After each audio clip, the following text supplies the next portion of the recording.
begin solving, what do you think I'm going to do? It's pretty much the same as all the other ones. Set equal to 0. All right. Standard form.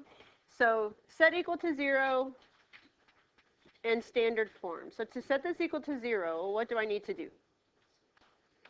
Subtract 3x squared, okay? Minus there, minus there. And then when I say write it in standard form, I want the exponents to be decreasing, right? Highest first and then going down. So that gives me 2x cubed minus 3x squared minus 20x. How many solutions will I need to look for on this? 3, right? Because the highest exponent is 3. Now once you get stuff equal to 0, or actually always, before you do any major factoring or solving, you should always check for a GCF. And there is a GCF in these 3 terms. What do you think it is? X, right? The numbers don't have anything in common, the coefficients, but they all have at least one x in common. And so you write it on the outside, you open up some parentheses to put your leftover factors inside, or the quotients, because this is like reverse distributive. Instead of multiplying something through each term, you're going to divide it out each time. And the thing you're dividing out goes to the left of the parentheses, and then your quotients, or the answers you get when you divide, they go inside. So 2x cubed divided by x, 2x squared, minus what when you divide out in the next term? 3x, and then what? Minus 20, all right? Nothing earth-shattering yet. Now, this is not fully factored. I have sort of factored it. I have x times all of this, but this can be factored further. So this is a quadratic. Do you think we should do factoring with the cross method, or quadratic formula, or completing the square, or what would you like? Swing? Me too. I like swing too. Okay. So to swing it, so we're going to factor using swing.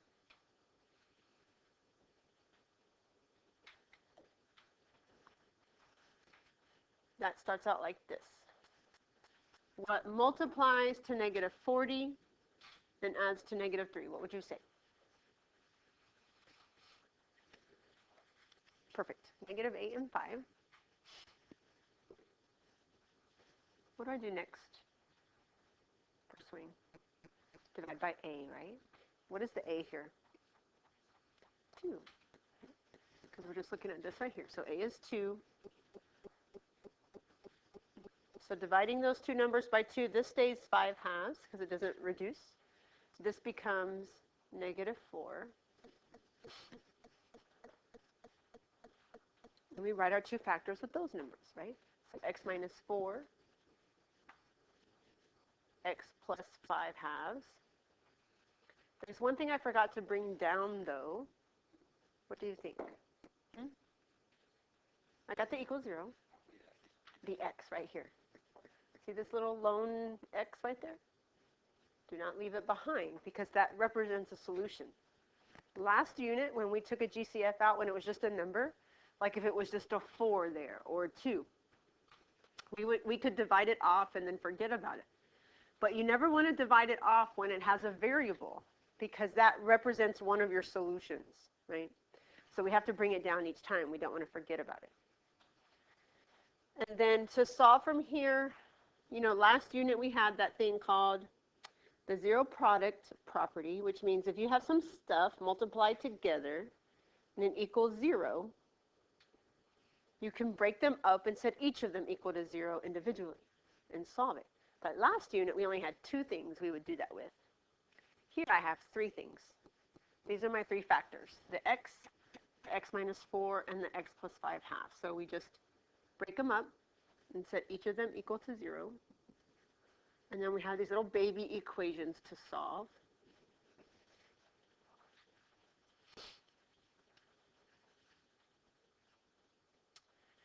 Yes?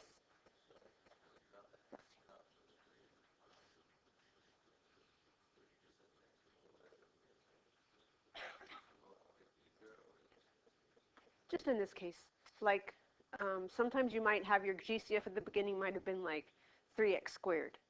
So if I had to write, for example, here 3x squared, right here I'd have 3x squared equals 0, and I'd solve that. Now in this first one, there's really nothing to solve, right? It's done. There's nothing else I can do. So that first one means x equals 0 is a solution. There's nothing else to do there. But then when you solve the second one, you get positive 4. And when you solve the third one, you get negative 5 halves. And there's your 3 solutions. The biggest mistake when the GCF has a variable in it is to forget to keep bringing it down. You get busy with the factoring of the trinomial, you get those 2 factors, and you forget to bring that other part along for the ride, okay? So be careful about that. Does anybody need this slide up anymore? Okay. All right, this one starts the same way. So we're going to do what first? Set it equal to 0, and then write it in standard form.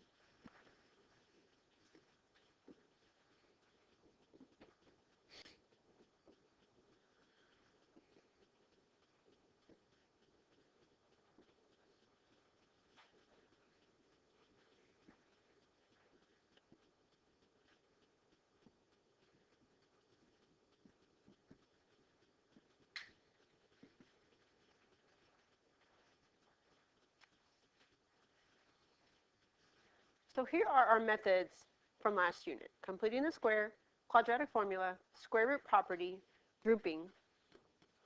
Only one of those applies here. Which is it? Grouping. Why? What's my clue that grouping works here? There's 4 terms, right? We can't do completing the square on 4 terms. We don't do factoring on 4 terms, or not at least with the AC or the cross method. So this is grouping. But before we can even do grouping, what do we have to check for? GCF. Do you see any GCFs? No. So let's get straight to the grouping. Remember, grouping is just GCF 3 times. You group the first 2 together, and you divide out the GCF there. Same thing on the second group. And after you've done that, you look at the whole thing and GCF that. So take a second and do your grouping. But that's not what we have here. This is a subtraction. They're not being multiplied together. So we wouldn't square that factor. So questions to this step, because it was tripping some of y'all up. And then from here, now that we have fully factored form, because I can't factor in either of those anymore, we do the 0 product property, where we set each one equal to 0 and solve. Right? So we get that one equal to 0, and that one equal to 0. When we solve the first baby equation, what do we get? What do we get there? 3, right? That one's easy.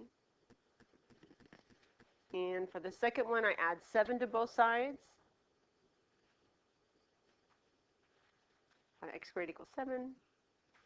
What do I do next? Square root. And here's what I saw a lot on your papers. Tell me what's missing here. Plus or minus.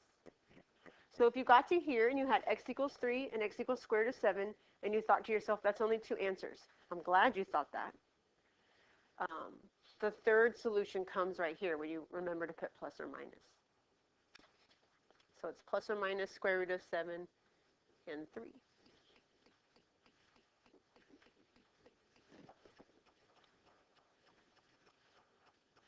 Questions about that one? The next one is interesting.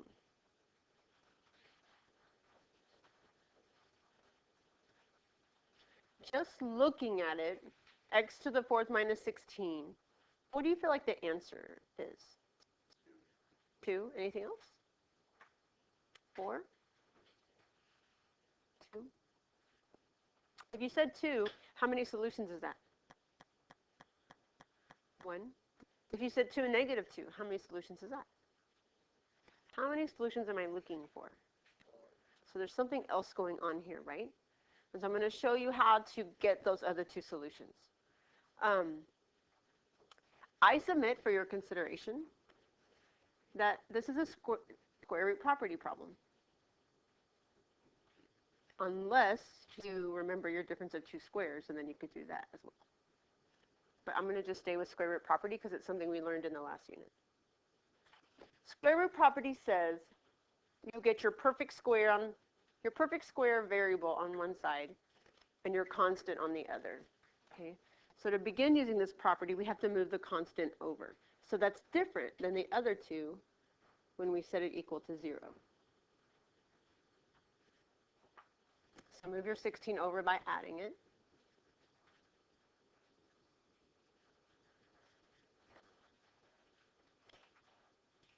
And now from here, I'm going to take the square root of both sides, okay? But what do you think is the square root of x to the 4? Not 2x squared. X squared. So to take the square root of something, it's like you're asking yourself, what times itself gives me x to the 4? Okay. What times itself gives me x to the 4? Well, when you're multiplying things with the same base, what's the rule for the exponents? They get added together. So this would have to be what then? 2 and 2. Okay. Similarly, if I had x to the 6th instead, and I asked you, what's the square root of x to the 6th? What would you say? X to the 3, right? Because 3 plus 3 is 6. And so going back to this problem, on the left-hand side gives me x squared, and then on the right with a constant, what is the square root of 16? What kind of 4? Plus or minus. How many different equations can I write from here? 2, right? I haven't actually finished. I'm not finished until I have x equals something. But I don't have that yet, right? I have x squared equals something. So I have more work to do. So what I'm going to do is break this up into my positive and negative version of the equation. So that gives me x squared can equal positive 4, or x squared can equal negative 4. And we know what to do with those. What are we going to do with those? Square root them. Okay? Take a minute, square root those, and see what your answers are.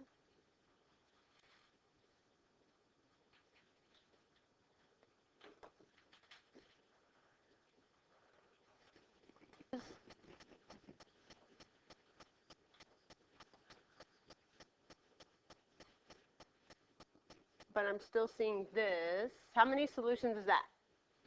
2. How many do I need? What am I missing? Plus or minuses. So plus or minus 2, plus or minus 2i. That plus or minus 2i is the additional solutions. Okay. Questions or concerns? Do that last one on your own, please, and then I will be requiring somebody to come up and show us their work in a few moments.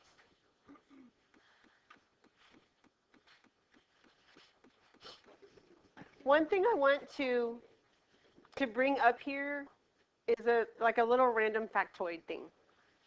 If you're used to doing insider's lie, and I haven't really been seeing anyone making this mistake, insider's lie only works for linear factors. So you could do it here and say, oh, okay, x equals negative 2. But you could not do it here, right?